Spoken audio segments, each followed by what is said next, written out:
Bismillahirrahmanirrahim. Assalamualaikum warahmatullahi wabarakatuh.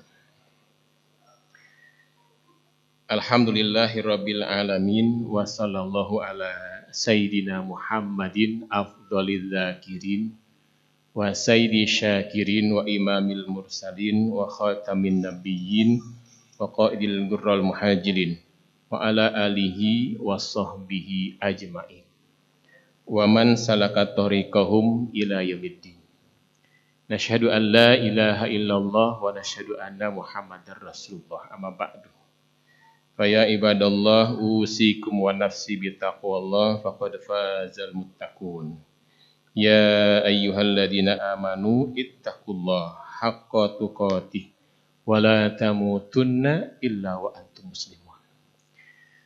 Puji yang sejati, puji yang sempurna tetaplah milik Allah Rabbul Izzati. Sebagai hamba kita senantiasa terus bersyukur dikarenakan nikmat yang terus mengalir dari Allah Subhanahu wa taala kepada kita walaupun sedang dalam keadaan musibah.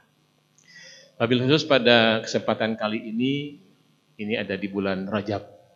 Sudah tanggal 26 bulan Rajab. Besok tanggal 27 di mana umat Islam sebagian besarnya meyakini di tanggal itulah peristiwa besar dalam sejarah Islam yang disebut dengan Isra Mi'rajnya Rasulullah SAW.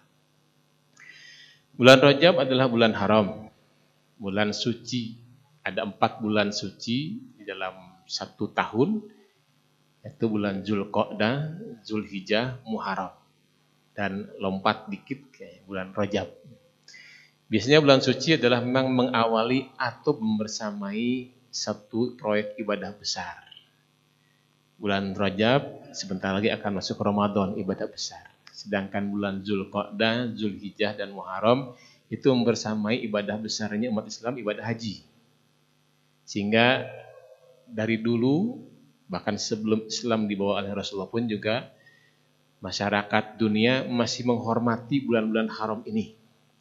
Sehingga ketika masuki bulan haram, mereka berhenti dari segala macam bentuk kejahatan. Orang yang sedang berzina libur dulu, Pak. Orang yang sedang berjudi cuti dulu gitu. Mereka mengerti soalnya. Pertama, mereka memahami ini bulan Allah yang diharamkan oleh Allah. Yang kedua, mereka takut karena di bulan haram itu semua amal dilipat gandakan. Amal baik dilipat gandakan pahalanya, begitupun yang berdosa akan dilipat gandakan siksaannya. Sehingga yang perang pun gencatan senjata. Ya.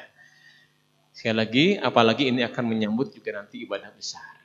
Dalam Islam apalagi sekarang ini setelah Rasulullah ada, tepatnya besok insya Allah ya kita akan mengingat kembali ya 15 abad yang lampau sebuah peristiwa besar yang tidak pernah dilakukan oleh manusia manapun. Bahkan Rasulullah pun juga yang melakukan peristiwa ini bukan karena keinginan beliau. Ya. Tapi ini adalah kehendak Allah Subhanahu wa taala, proses Isra Mi'raj. Isra adalah perjalanan. Mi'raj naik, kira-kira begitu terjemah singkatnya. Isra sebuah perjalanan. Perjalanan dari manakah? Dari Masjid Haram kepada Masjidil Aqsa. Mi'rajnya dari Al-Aqsa menuju Sidratul Muntaha, menembus 7 lapisan langit. Yang sekali lagi bahwa tidak ada manusia yang bisa menggapai itu. Dengan teknologi canggih sampai hari ini pun juga masih banyak orang yang meragukan atau tidak percaya dengan kisah Isra Mi'raj ini. Bagaimana tidak percaya? Karena berangkatnya perjalanan ini dilakukan oleh Rasulullah bukan semalam, tetapi sangat-sangat sebentar. Di mana beliau bercerita bahwa ketika beliau diberangkatkan, jadi saya katakan diberangkatkan, bukan berangkat sendiri tapi diberangkatkan. Ketika itu Rasulullah sedang duduk di salah satu sudut Masjidil Haram, ya, sedang menghadap ke Ka'bah, dijemput oleh Jibril, ya. Menurut ceritanya menggunakan kendaraan yang namanya buraq, tapi namanya buraq jangan ditambah-tambah dengan yang lain-lain ceritanya. Ya, istilah buraq ini adalah kecepatan yang super cepat, kira-kira begitu ya. Ya. Beliau sedang duduk, kemudian berangkat Dan ketika beliau pulang lagi ke tempat yang sama, tempat duduknya masih terasa hangat. Jadi kira-kira nggak sampai 1 menit, Pak. Ya bisa dipraktekkan, silakan sekarang yang sudah duduk, berdiri dulu, tempat duduknya pegang hangat, Pak. Kalau sebentar masih hangat, tapi kalau sudah lewat 1 menit mungkin sudah nggak hangat lagi. Kalaupun hangat punya orang lain itu kira-kira gitu ya. Artinya sangat cepat, sangat sebentar. Ya. Dulu saja kaum muslimin yang sudah beriman pada Rasulullah banyak yang goyah imannya. Ya. Banyak yang goyah. Ada yang kembali keluar dari Islam. Ada yang ragu, ada yang semakin mantap. Di antaranya Umar bin Khattab. Beliau mulai goyah. Ya, Muhammad ini ngedongeng apa kira-kira begitu Pak kalau bahasa sekarang bebas ya. Dungu apa gimana gitu kira-kira Pak. Karena ya aneh gitu kan, nggak mungkin. Ya. Kendaraan tercepat waktu itu kan kuda. Pak. Secepat-cepatnya kuda ya nggak mungkin juga Pak. Semalam aja nggak mungkin nyampe. Itu baru Masjidil Haram ke Al-Aqsa ini bolak-balik sampai Sidratul Muntaha cuma sesaat saja. Umar sempat ragu, tetapi Umar tepat datangnya kepada Abu Bakar As-Siddiq. Nama juga ada As-Siddiq Pak. Siddiq bukan namanya, tapi ini gelar dari Rasulullah SAW. Dan gelar ini diberikan setelah itu. Dia datang pada Abu Bakar, ya, karena Umar lebih mendengar duluan daripada Abu Bakar ceritanya. Ada apa wahai Umar? Itu katanya ada yang perjalanan Isra Mi'raj. Al-Haram, Al-Aqsa, sudah tuh bolak-balik sebentar. Kan gelo, kira-kira begitu Pak bahasanya kalau lagi emosi kan begitu Pak. Kata Abu Bakar, siapa yang ngomong itu? Itu Muhammad. Umar sampai menyebut Muhammad, enggak nyebut Rasulullah lagi. Saking ragunya dengan cerita ini. Abu Bakar tersenyum mengatakan, sodakta. Apa yang kau ceritakan itu benar. Kalau Muhammad bin Abdullah Rasulullah SAW yang bercerita benar. Abu Bakar tidak berpikir sama sekali, langsung aja benar. Kata Umar, ya gimana? Dia Rasul, kata Abu Bakar. Ya kalau kita nggak mungkin, tuh dia Rasul. Umar bin Khattab mendengar penjelasan singkat dari Abu Bakar, segera kembali beriman. Nah hadirin yang dimuliakan Allah Subhanahu Wa Taala, kita lihat misalkan ayat yang populer ketika masuki Isra Mi'raj, surat Al-Isra. Ya, ayat pertama. Allah berfirman, a'udzubillahi minasyaitonirrajim. Subhanalladzi asra bi 'abdihi lailam minal masjidil harami ilal masjidil aqsa. Ayat ini dimulai dengan subhana. Maha suci. Siapa yang maha suci? Alladzi barakna. Mohon maaf. Alladzi asra bi 'abdihi. Itu yang memperjalankan hambanya. Sudah jelas pasti Allah yang dimaksud subhana di sini. Jadi Allah memuji dirinya sendiri. Allah mengagungkan dirinya sendiri. Bahasa lebih kerennya ini Allah sombong, kira-kira begitu. Karena memang dalam rangka menantang orang-orang yang sombong. Nih, siapa yang sombong di sini? Siapa yang paling berkuasa di sini? Aku bisa memperjalankan hambaku dari Masjid Haram Al-Aqsa cuma sesaat. Kalian bisa enggak kira-kira begitu? Dan sampai hari ini kan enggak ada yang bisa. Jangankan ke Sidratul Muntaha, Haram Al-Aqsa enggak ada yang bisa. Ketika berangkat pegang tempat duduknya masih hangat, belum ada yang bisa. Maka itu orang yang enggak beriman sampai hari ini masih pasti ini ngebohong, pasti cerita bohongan. Enggak percaya. Semakin kufur orang yang kafir, semakin mantaplah orang beriman dengan kisah ini. Sekali lagi Allah mengangkat dengan dirinya bahwa ini kehebatan Allah. Kenapa Allah mengatakan demikian? Ya, karena Allah Maha Kuasa. Bagi Allah kan apa yang susah? Presiden kita aja di sekarang kan segala bisa kan Pak? Ya Pak ya? Segala bisa kan? Karena merasa berkuasa. Karumkit ada di sini. Karumkit kan segala bisa. Gitu. Sehingga nanti bawahnya siapa? Kita siapa? Kan begitu. Karena kalau udah berkuasa tuh merasa sudah segala bisa. Kalau manusia kan merasa berkuasa, kalau Allah memang penguasanya. Lebih jauhnya lagi ketika diceritakan dalam sebuah hadis, Rasulullah SAW ketika sampai menembus Sidratul Muntaha, ya, terlalu panjang kalau dari awal ceritanya, langsung Sidratul Muntaha. Ketika beliau akan naik masuk ke Sidratul Muntaha, itu berubah suasana Sidratul Muntaha, yang kata beliau bahwa tidak bisa dibayangkan keindahan singgasana itu. Jadi sampai hari ini kita nggak tahu ceritanya gimana indahnya Sidratul Muntaha.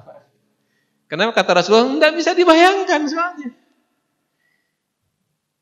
Yang mana sebelumnya ketika naik langit pertama, pintu langit itu ada pintunya. Malaikat Jibril minta dibukakan pintu itu, naik terus ketemu dengan Nabi Adam, terus ketemu Nabi Musa, terus sampai ketemu di langit terakhir bertemu dengan Nabi Ibrahim alaihissalam. Siapa mereka ini para nabi? Para nabi ya utusan Allah. Sebahagiannya yang diberi kekuasaan atau diberi kewenangan oleh Allah di dunia. Seperti Nabi Yusuf. Walaupun bukan seorang raja dia, tetapi dia menguasai perbendaharaan kerajaan Mesir waktu itu karena dipercaya oleh rajanya. Begitupun Nabi Ibrahim misalkan, bisa menghancurkan kerajaan yang megah yang dipimpin oleh Raja Namrud. Dan mereka semua diutus oleh Sang Maha Penguasa Allah Subhanahu wa taala.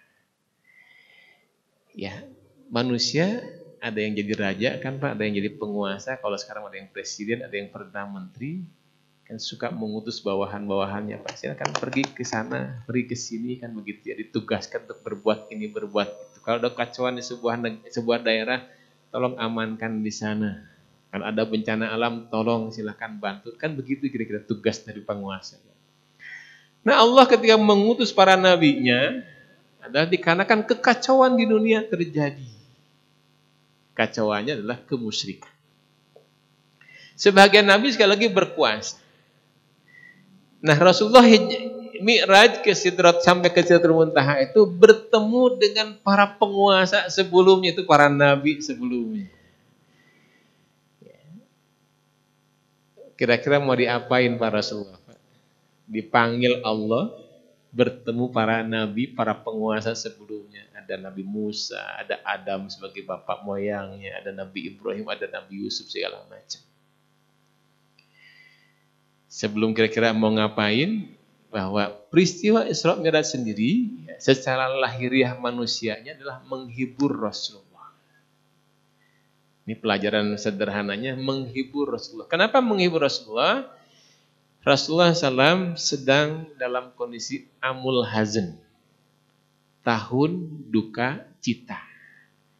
Disebut tahun duka cita karena begitu panjang bersedihnya Rasulullah SAW. Kenapa saya panjang? Beruntun musibah yang didapatkan oleh Rasulullah. Tentunya sejak beliau diangkat jadi nabi, ya, dakwah mau dilakukan, musibah terus dapat.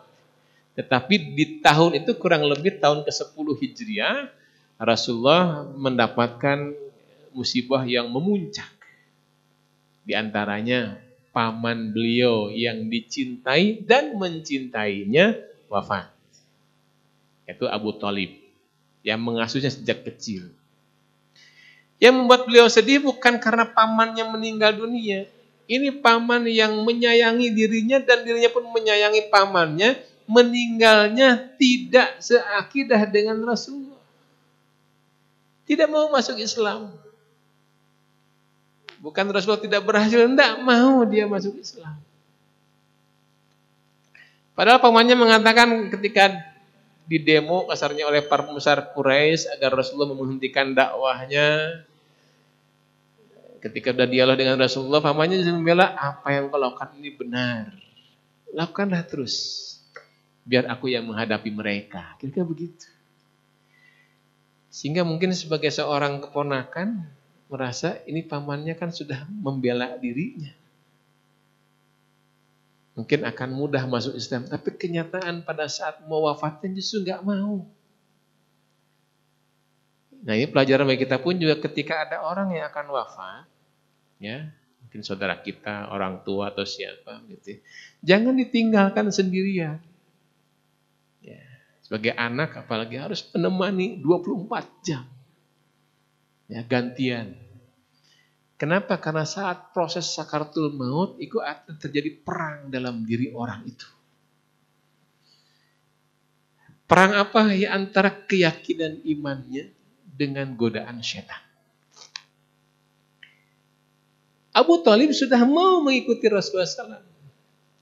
Dengan dibisikin itu sama Rasulullah untuk bertauhid, untuk mengatakan la ilaha illallah Muhammadar Rasulullah. Tapi di samping yang lain para pembesar Quraisy yang masih ya sebagian besarnya memang orang-orang yang masih musyrik, dia terus juga menggodanya. Udah, kamu bertahan aja dengan agama kita. Nah, Abu Thalib lebih memilih ke sana. Kata beliau kira-kira begini bahasanya, apa kata dunia kalau aku ikutmu wahai anakku? Biarlah aku mengikuti agama nenek moyangku sampai wafatnya. Nah, kita pun nanti akan mengalami saat sedang sakaratul maut, kenapa harus ditalkin, diingatkan kalimat tauhid?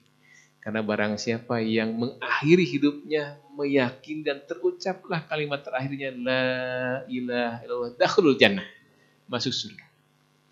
Tapi setan enggak ridho, Pak. Setan enggak ridho.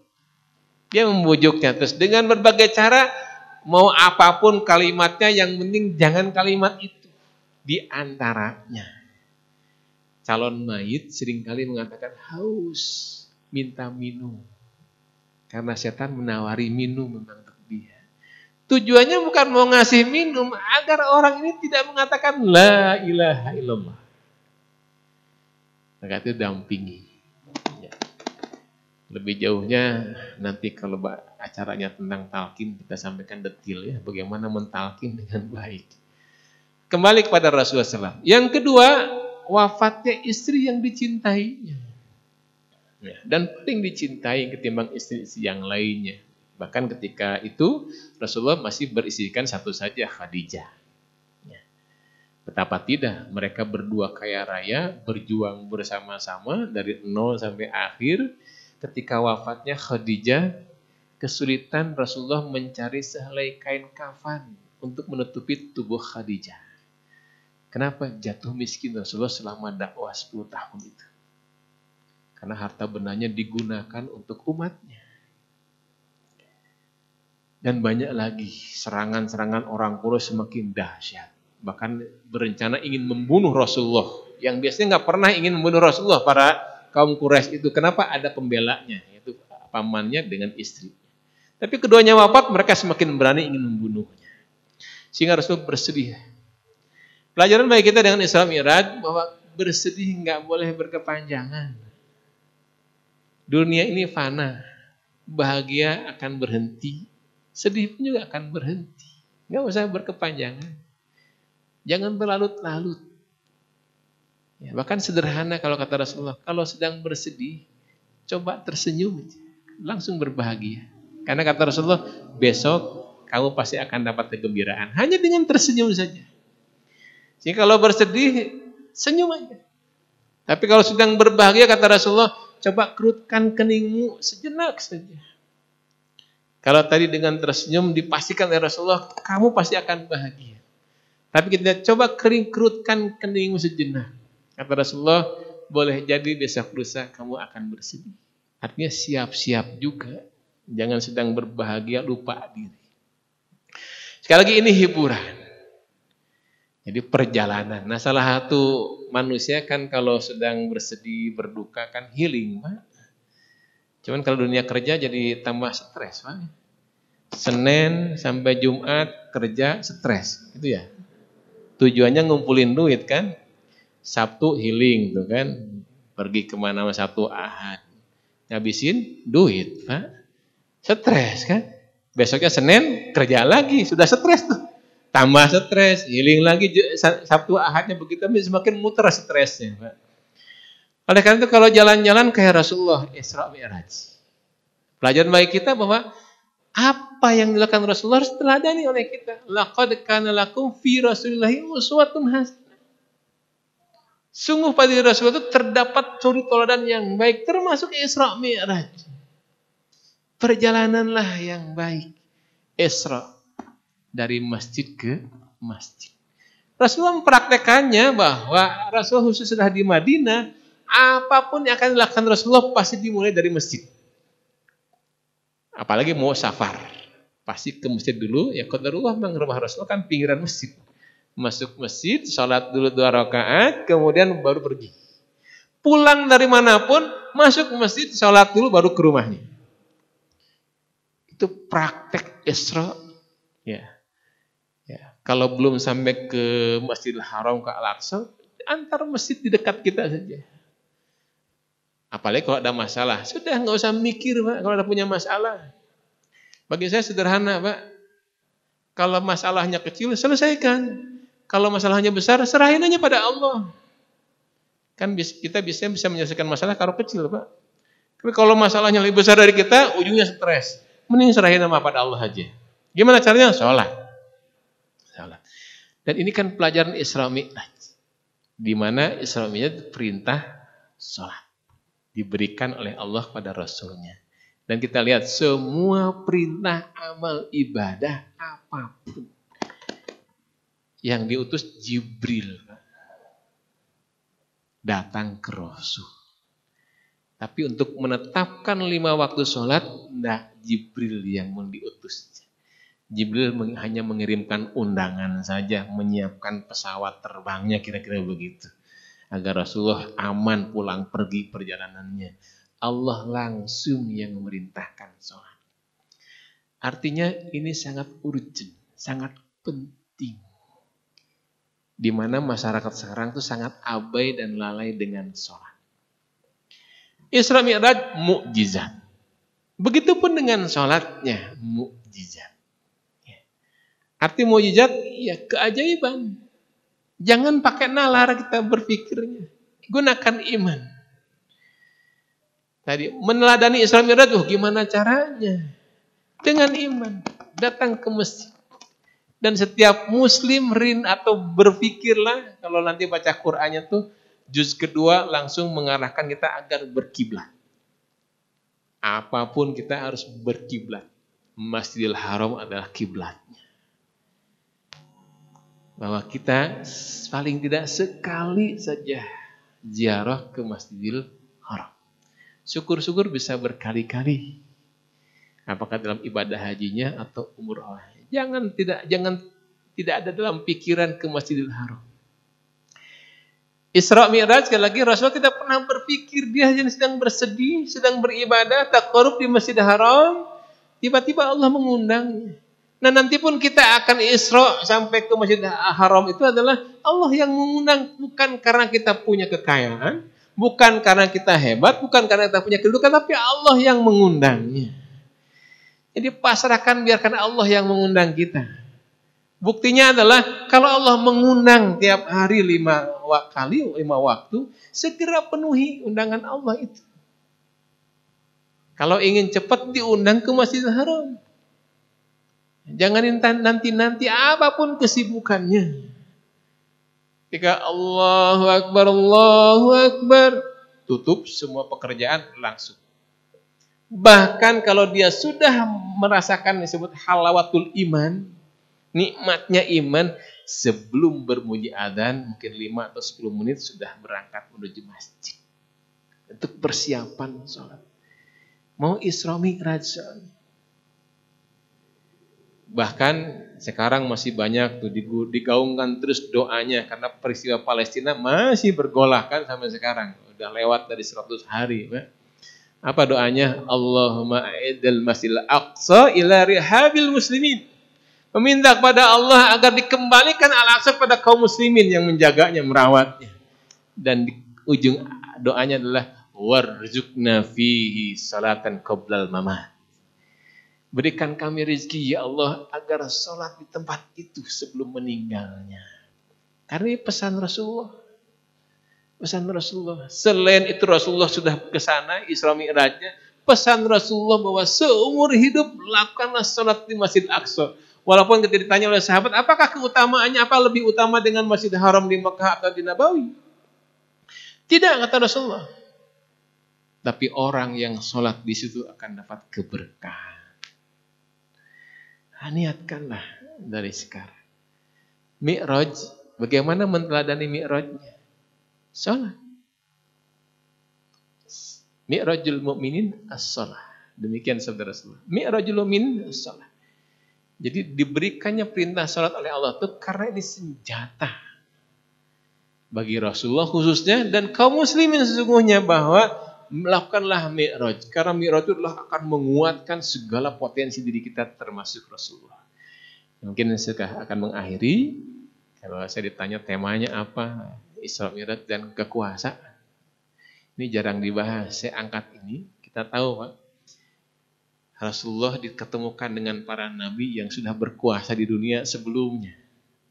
Dan bertemu langsung dengan sang maha kuasanya. Walaupun masih perdebatan tentang apakah Rasulullah melihat langsung Allah atau tidak. Tapi dialog dengan Allahnya itu sudah clear, semua ulama sepakat.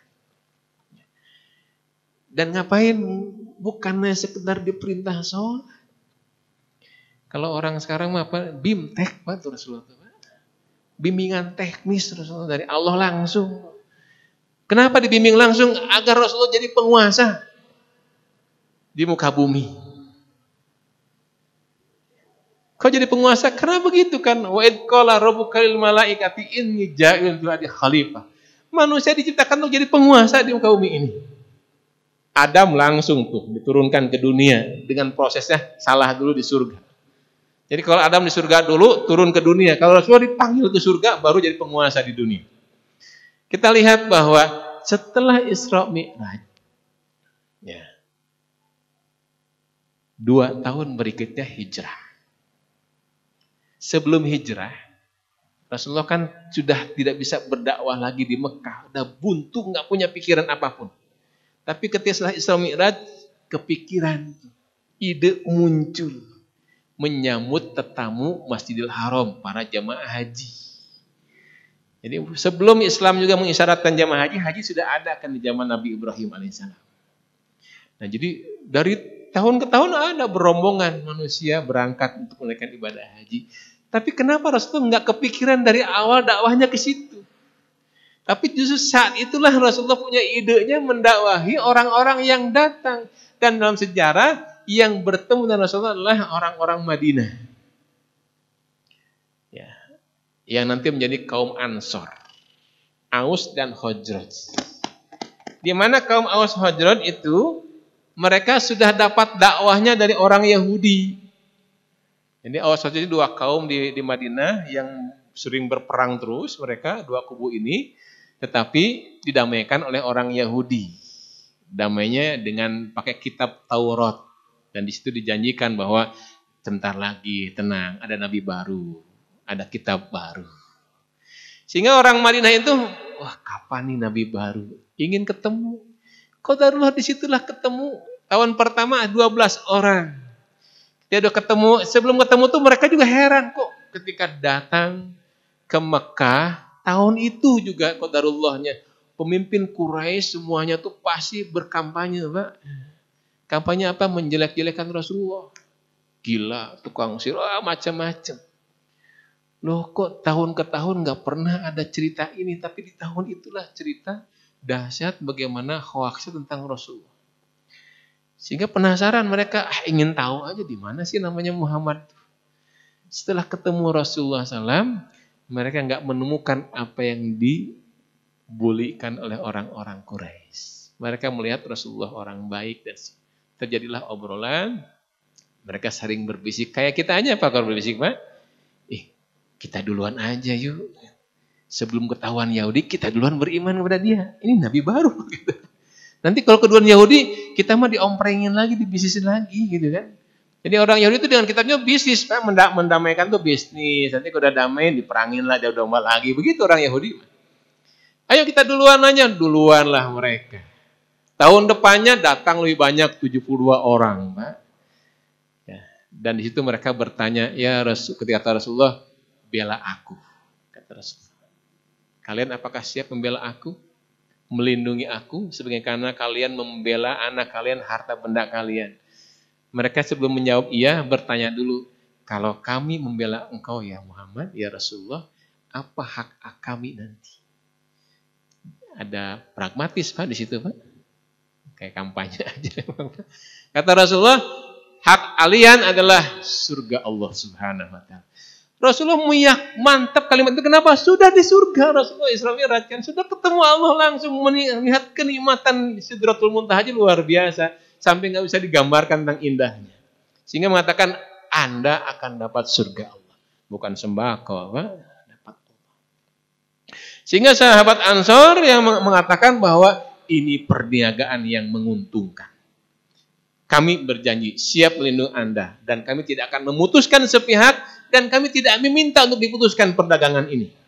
Kami siap membela Anda. Berangkat mereka. Mereka disaudarakan oleh Rasul dengan kaum menjadi kaum Ansor namanya. Sehingga ketika Rasulullah hijrah ke Madinah, beliau langsung menjadi penguasa di Madinah. Aus Khazraj sudah bersatu dengan Ansor, Rasulullah bawa Muhajirin, disatukan juga oleh Rasulullah Muhajirin wa Ansor itu menjadi saudara. Sehingga kaum muslimin banyak di Madinah, masih banyak juga orang Yahudi di situ tinggal. Apa buktinya Rasulullah penguasa? Rasulullah yang menginisiasi untuk menyatukan Madinah ya dengan persatuan Madinahnya. Kalau kita kan persatuan Indonesia, apa? Persatuan Madinah dengan piagam Madinah. Semua yang tinggal di Madinah dibuat perjanjian. Rasul tidak menekan, tidak maksa, siapa yang mau, ayo tanda tangan, kira-kira begitu. Secara isinya luar biasa, substansinya luar biasa bagus, ya, dan semua setuju. Tetapi berdampak.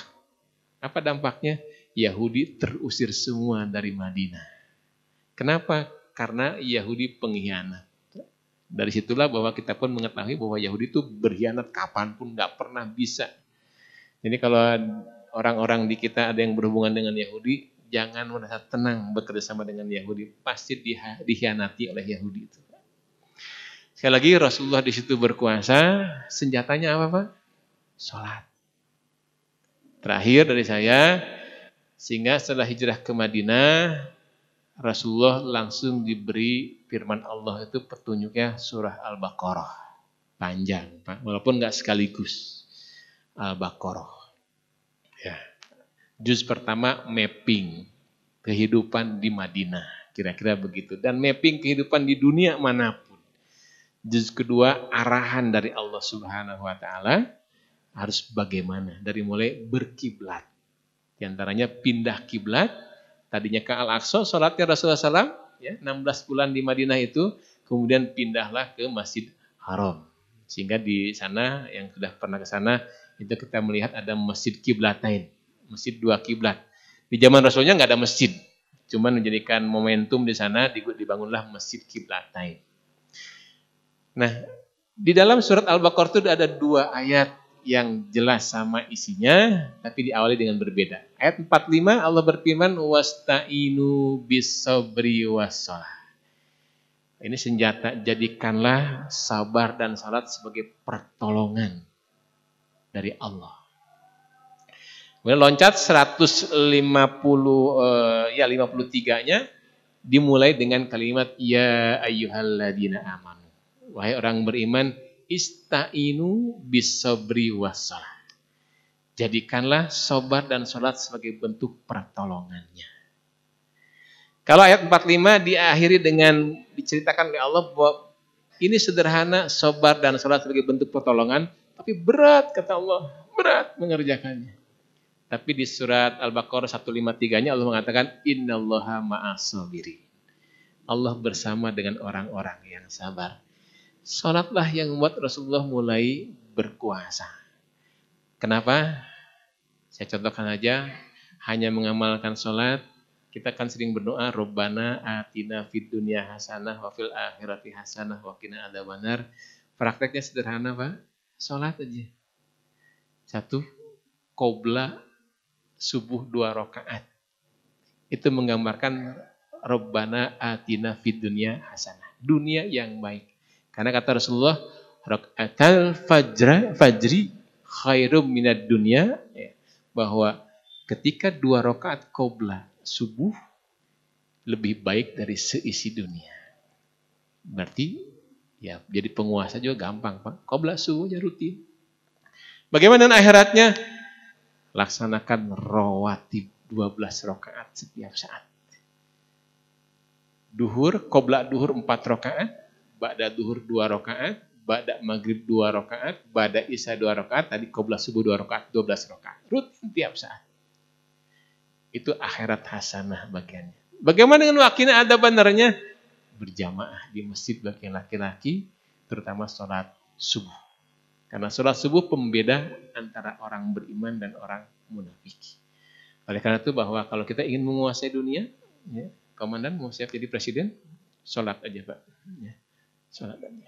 Nanti tanggal 14 kita akan memilih juga yang punya hak pilih. Silahkanlah pilih dengan berdasarkan sholat. Karena Allah akan memberikan petunjuk pada kita mana calon pemimpin yang benar dengan sholat kita insya Allah. Mudah-mudahan kita diberikan kekuatan dan keimanan oleh Allah Subhanahu wa taala agar menatap hidup ke depan dengan kisah Isra Mi'raj ini, orang beriman diberikan kekuasaan oleh Allah di negerinya masing-masing dan di dunia, dan tentunya dunia kita, negara kita menjadi baldatun thayyibatun wa rabbun ghafur. Aqulu qouli hadza wa astaghfirullah li wa lakum wa afu minkum. Assalamualaikum warahmatullahi wabarakatuh.